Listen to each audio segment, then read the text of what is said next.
Саламатсыңарбы менин кымбаттуу окуучуларым. Бүгүнкү сабакта биз кыргыз тилиндеги үндөштүк закону сингармония жана дисгармония менен таанышабыз.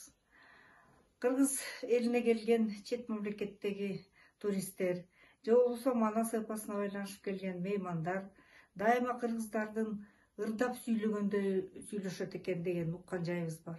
Ага бир мисал: үзүлүп кетип үзөңгү, үсөн ооп түзөлдү. Үсөн күчтүү болбосо, үзүлөт беле үзөңгү.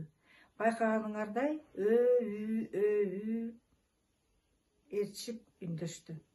Демек, мына ошого окшошкон сөздөрүбүздүн тыбыштардын сөздөрдүн ичиндеги үндөшүп ээрчишкенин биз үндөштүк закону дейт экенбиз. Эми бул кандай ишке ашат экен? Мына өзүңөр көрүп аткандай, кыргыз тилинде үндүү жана үнсүз тыбыштар бар.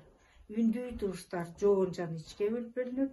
Эми ушулордун бирөө А, И, О, У, Э, И, Ö, Ü болгон принциби. Бул эмне дегенди билдирет? Мына мисал үчүн Ага мисал: айылдаштарыбыздын. Байкап атасыңарбы? Демек, ушул сөздүн уңгусу айыл болду.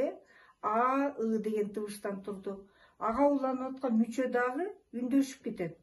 А, И, даштарыбыз деп. Анын астында карайлы. Төлөрүбүздүн. Уңгусу тө, ага уланып аткан мүчөлөрүбүз лөрүбүздүн деп ичкери үндөшүп кетти. Андан кийинкиси Е, И, келгиндердей десек. Келгин деген сөз уңгусу, уңгунун ичинде Е, И тамгалары, тыбыштары. Мына ушуларга уланып аткан мүчөлөр дагы үндөшүп кетип атышат. Андан кийинкисин карайлык. Тоолорубуздун. Уңгусу то, ага уланган мүчөлөрүбүз лорубуз. Демек, ушул мүчөнүн ичиндеги үндүүлөр уңгуга карата же жоон же ичкери өзгөрүп кетиши. Муну биз толук гармония дейбиз.